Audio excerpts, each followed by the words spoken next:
Salutare, oameni buni, și bine v-am regăsit la un nou daily vlog de la Trăierat. Astăzi suntem la prestări servicii, la o fermă. Avem de trăierat undeva la 150 de hectare de grâu. Suntem aici într-o solă de 30-40 de hectare.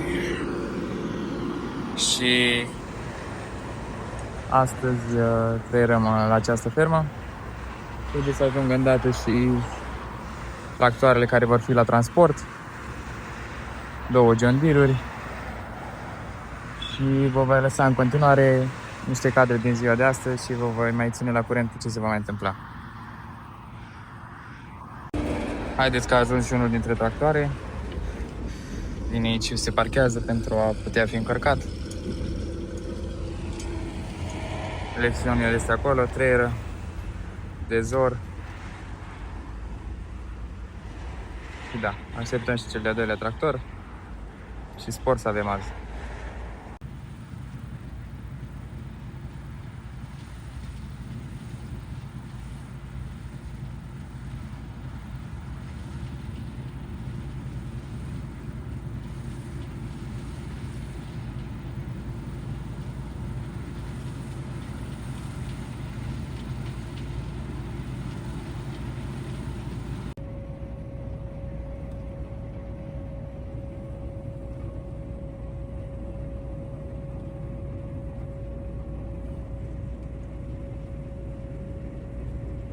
Da, oameni buni, am revenit cu ceva noutăți. Am terminat, după cum se vede, această parcelă de aici. Aici au fost 2 soiuri împărțite în jumate și urmează aici alt soi, toată partea asta, până acolo, până unde se vede rapița e trăierată. Și da, în continuare spor să avem. Acolo este un tractor cărui remorcă este pe jumătate plină și celălalt abia a ajuns. Îi dăm în continuare bătaie să vedem ce va fi.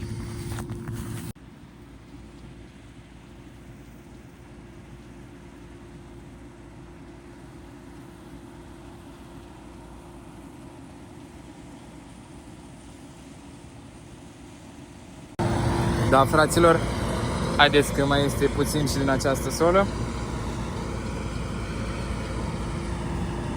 Intră combina acum.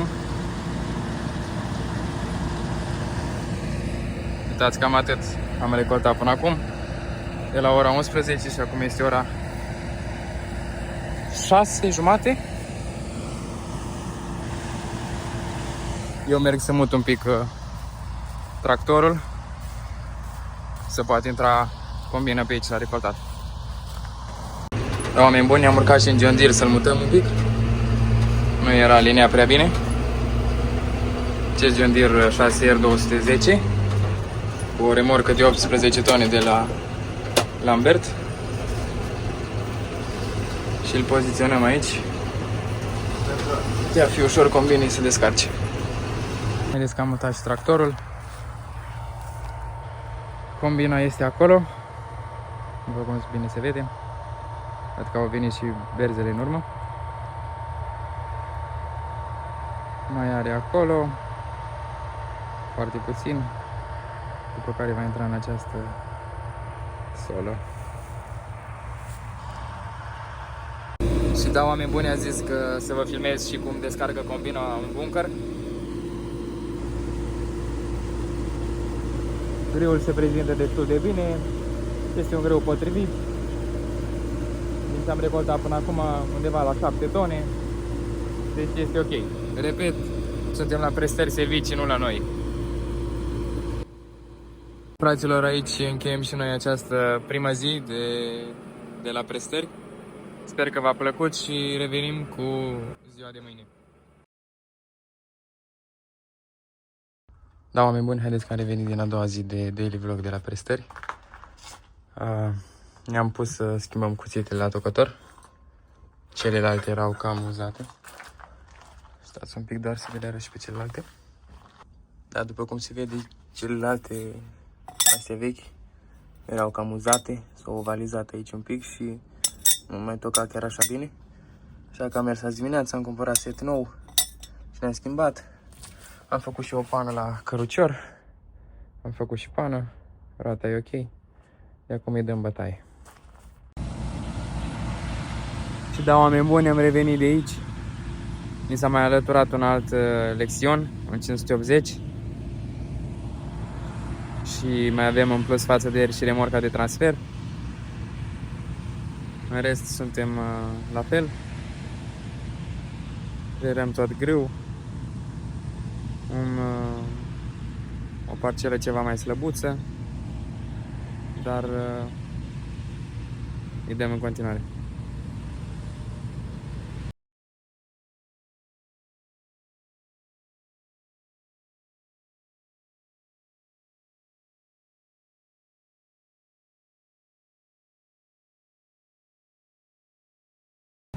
Ia uitați și cele două Lexioane în acțiune.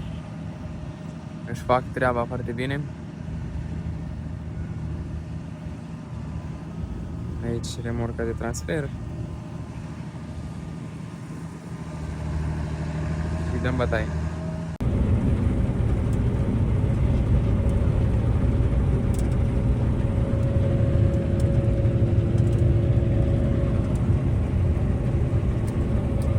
Da, fraților, haideți că am mai revenit.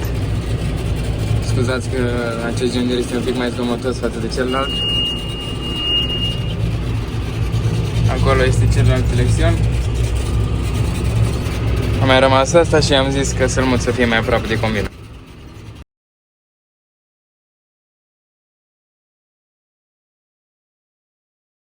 Și da, fraților, haideți că a revenit a treia zi la recoltat la prestări servicii. Continuăm în parcela care am început-o în prima zi. Da, oameni buni, haideți că mai revenim și cu ceva noutăți din ziua 3. Avem recoltate până acum undeva la circa 65 de hectare, cam așa. Mergem în continuare, este ora 5. Ne-am mai încurcat noi ieri, am schimbat cuțitele la tocător, fiind foarte uzate. Am ieșit undeva la ora 12:01 în câmp. Am stat până pe la 11. Azi am ieșit în câmp pe la 9:30-10 și dăm în continuare cât mai putem. Și da, fraților, haideți că trebuie să descarci acum. Merge și tractorul. Recombinăm. Și da. Mai făcut ceva descărcări din mers astăzi. O să vă mai las ceva cadre în continuare cu descărcările din mers.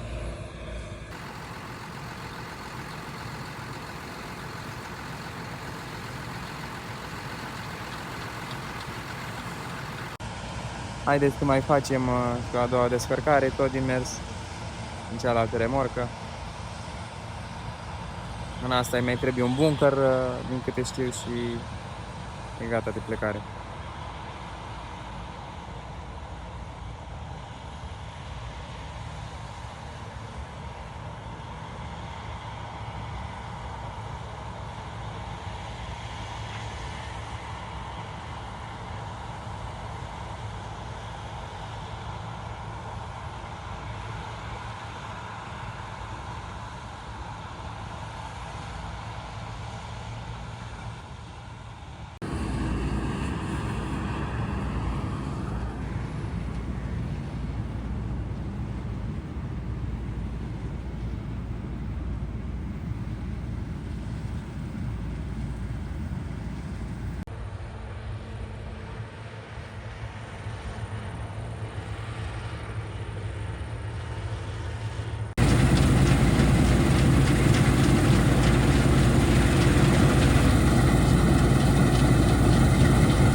Da, fraților, aici încheiem și noi daily vlogul de la prestări servicii. Încheiem aici. Mai este foarte puțin, dar închei vlogul ăsta aici, că nu mai am să-mi duc baterii la telefon și să nu rămân fără. Dacă v-a plăcut și vreți vloguri lungi în continuare, nu uitați să lăsați un like, un subscribe, un share mai departe la prieteni să vadă și ei. Un follow pe Instagram la Sami Rusu și Sami Agro. Și la fel un follow pe Facebook la Sami Agro. Până data viitoare, salutări!